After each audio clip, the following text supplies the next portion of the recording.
ہیں جیسے غار والوں کا قصہ ہے، کس طرح اللہ سبحانہ تعالیٰ نے ان کی دعائیں سنی اور صرف دعاؤں کے نتیجے میں غار کے دروازے سے پتھر ہٹ گیا اور وہ باہر نکل آئے۔ پھر اسی طرح ایک اور بچے کا واقعہ ملتا ہے جسے بادشاہ نے جادوگر کے پاس جادو سیکھنے کے لیے بھیجا، تو اس نے جادو سیکھنے کی بجائے الٹا اللہ تعالیٰ کی پہچان کا علم کسی سے حاصل کر لیا راستے میں۔ جب بادشاہ کو پتا چلا تو بہت ناراض ہوا اور غصے میں آ کر اس نے کہا کہ اس بچے کو فلاں پہاڑ پہ لے جاؤ اور اسے پہاڑ کی چوٹی سے گرا دو تاکہ یہ ہلاک ہو جائے، اور اگر یہ اپنے دین سے پھر جائے تو اسے چھوڑ دینا، انکار کرے تو نیچے پھینک دینا۔ بادشاہ کے جو ساتھی تھے وہ لڑکے کو پہاڑ کی چوٹی پر لے گئے۔ اس لڑکے نے ایک دعا مانگی، اللہم اکفنیہم بما شئت، اللہم اکفنیہم بما شئت، اے اللہ جس طرح تو چاہے تو مجھے ان کے مقابلے میں کافی ہو جا، ان کے مقابلے میں تو میرا ساتھ دے۔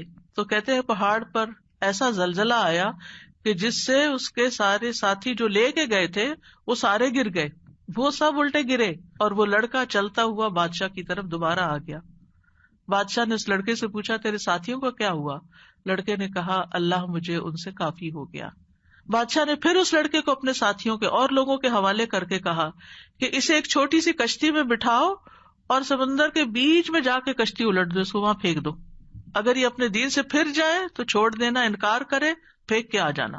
بادشاہ کے ساتھی اس لڑکے کو لے کر گئے تو لڑکے نے پھر یہی دعا کی، اللہم اکفنیہم بما شئت، اے اللہ تو جس طرح چاہے مجھے ان سے کافی ہو جا۔ پھر وہ کشتی بادشاہ کے ساتھیوں سمیت الٹ گئی، سب غرق ہو گئے اور وہ لڑکا چلتا ہوا واپس بادشاہ کے پاس آ گیا۔ بادشاہ نے اس لڑکے سے کہا تیرے ساتھیوں کا کیا ہوا؟ کہنے لگا اللہ مجھے ان کے مقابلے کے لیے کافی ہو گیا۔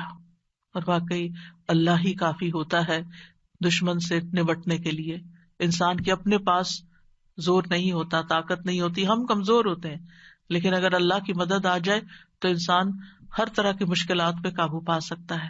آسیہ علیہ السلام کی مثال ہمارے سامنے ہے کہ کس طرح انہوں نے فرعونیوں سے نجات کے لیے دعا مانگی اور کہا رب ابن لی عندک بیتا فی الجنہ ونجنی من فرعون وعملہ ونجنی من القوم الظالمین۔ اے میرے رب میرے لیے اپنے پاس جنت میں ایک گھر بنا دے اور مجھے فرعون سے اور اس کے عمل سے نجات دے اور مجھے ظالم قوم سے نجات دے۔ تو کیا ہوا؟ اللہ تعالیٰ نے ان کی دعا قبول کر لی۔ ابو ہریرہ کہتے ہیں کہ فرعون نے اپنی بیوی کے دونوں ہاتھوں اور دونوں پاؤں کے لیے 4 میخیں گاڑی، یعنی جیسے وصولی دیتے ہیں نا، تو ہر ہاتھ میں میخ گاڑی اور پاؤں میں بھی۔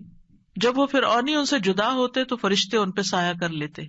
اس وقت انہوں نے یہ دعا کی، بس اللہ تعالیٰ نے جنت میں ان کے گھر سے پردہ ہٹا کر ان کو گھر دکھا دیا کہ گھر بن چکا ہے تمہارا، اس صبر کی بدولت جو انہوں نے اس تکلیف پر کیا اور اپنے ایمان کو بچایا۔ سارہ علیہ السلام نے کس طرح اس ظالم بادشاہ کے مقابلے میں مدد طلب کی۔ آپ جانتے ہیں کہ ابراہیم علیہ السلام نے حضرت سارہ کے ساتھ ہجرت کی تھی اور انہیں لے کر ایک شہر میں پہنچے، جو اس کا بادشاہ تھا وہ بہت ظالم تھا، اور جب اسے پتا چلتا کہ کوئی مسافر ایسا ہے جس کے ساتھ بہت خوبصورت عورت ہے تو وہ اس سے زبردستی چھین لیتا تھا۔ اسے پتا چلا کہ ابراہیم علیہ السلام اپنے ساتھ ایک ایسی عورت کو لائے ہیں جو عورتوں میں سب سے زیادہ خوبصورت ہے، تو انہوں نے ابراہیم علیہ السلام کو پیغام بھیجا کہ یہ تمہارے ساتھ کون ہے؟ تو انہوں نے کہا کہ یہ میری بہن ہے۔ پھر سارہ کے پاس گئے تو انہوں نے کہا میری بات کو جھٹلانا نہیں، کیونکہ میں نے ان کو بتایا کہ تم میری بہن ہو، اللہ کی قسم اس سرزمین میں میرے اور تمہارے علاوہ دوسرا کوئی مومن نہیں، یعنی ہم ایمان میں بہن بھائی ہیں۔ تو انہوں نے پھر سارہ کو اس ظالم کے پاس بھیج دیا۔ بادشاہ سارہ کی طرف بڑھنے لگا تو یعنی حضرت سارہ نے اٹھ کر وضو کیا، نماز پڑھنے لگی اور یہ دعا کی، اللہم ان کنت آمنت بک وبرسولک واحسنت فرجی الا علی زوجی فلا تسلط علی الکافر۔ اے اللہ اگر میں تجھ پر اور تیرے رسول پر ایمان لائی ہوں اور میں نے اپنی شرمگاہ کو اپنے شوہر کے سوا محفوظ رکھا ہے تو اس کافر کو میرے اوپر مسلط نہ ہونے دے۔ اس پر بادشاہ کا سانس گلے میں پھنس گیا اور گر کر ایڑیاں رگڑنے لگا، اور حضرت سارہ کو نجات مل گئی۔ نہ صرف ایک نجات ملی بلکہ ان کے ساتھ توفتاً حضرت ہاجر کو بھی ساتھ دیا گیا۔ خولہ بنت ثعلبہ کی مثال قرآن میں آپ کے سامنے ہے کہ کس طرح ان کے شوہر نے ان سے زہار کیا تو وہ پریشان ہو گئی اور نبی صلی اللہ علیہ وسلم کے پاس آئیں اور تکرار کرنے لگی کہ میرے مسئلے کا کوئی حل بتایا جائے۔ تو اس پر اللہ سبحانہ تعالیٰ نے کیا آیات نازل کی، قد سمع اللہ قول التی تجادلک فی زوجہا وتشتکی الی اللہ واللہ یسمع تحاورکما، اللہ نے سن لی اس عورت کی بات جو تم سے اپنے شوہر کی شکایت کر رہی تھی اور اپنے خاوند کے بارے میں جھگڑ رہی تھی اور اللہ کی طرف شکایت کر رہی تھی، اور اللہ تم دونوں کی بات سن رہا تھا۔ تو اللہ سبحانہ تعالیٰ نے اس عورت کی بات سن لی کا مطلب کیا ہے؟ دعا قبول کر لی، مسئلے کا حل مل گیا۔ اسی طرح سلف صالحین جو ہیں وہ بھی اللہ کو پکارتے ہیں، امت کے جو نیک لوگ ہیں ان میں سب سے پہلے صحابہ کرام ہیں، وہ سب سے بڑھ کر اللہ تعالیٰ کو جاننے والے تھے، اللہ تعالیٰ کی معرفت رکھتے تھے، وہ اللہ کے رسول کو جاننے والے تھے، وہ دین میں سب سے زیادہ بصیرت رکھتے تھے اور سب سے زیادہ دعا کرنے کے ادب آداب سے واقف تھے کہ کیسے دعا کی جاتی ہے۔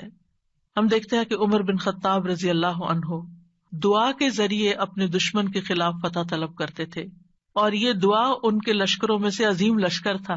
کہتے ہیں نا کہ اللہ تعالیٰ کے لشکر ہیں، جیسے سکینت بھی اللہ کے لشکروں میں سے ایک لشکر ہے، تو وہ دعا کو بھی اللہ کا ایک لشکر سمجھتے تھے۔ وہ اپنے ساتھیوں سے کہا کرتے تھے، تم کثرت تعداد کی بنیاد پر فتح نہیں دیے جاتے، بلکہ تمہاری مدد آسمان سے کی جاتی ہے، اللہ تمہاری مدد کرتا ہے، یعنی تمہاری دعائیں سنتا ہے۔ اسی طرح عبداللہ بن زبیر کے بارے میں آتا ہے، وہ کہتے ہیں کہ جمل کی جنگ کے موقع پر جب زبیر رضی اللہ عنہ کھڑے ہوئے تو مجھے بلایا، میں ان کے پہلو میں جا کر کھڑا ہو گیا، بیٹے ہیں ان کے۔ انہوں نے کہا، بیٹا آج کی لڑائی میں ظالم مارا جائے گا یا مظلوم؟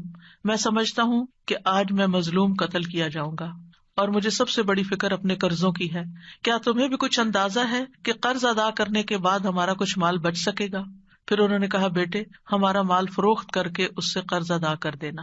کہنے لگے، بیٹا اگر قرض ادا کرنے سے عاجز ہو جاؤ تو میرے مولا سے اس میں مدد چاہنا، کام نہ ہو تو اللہ سے مدد چاہنا۔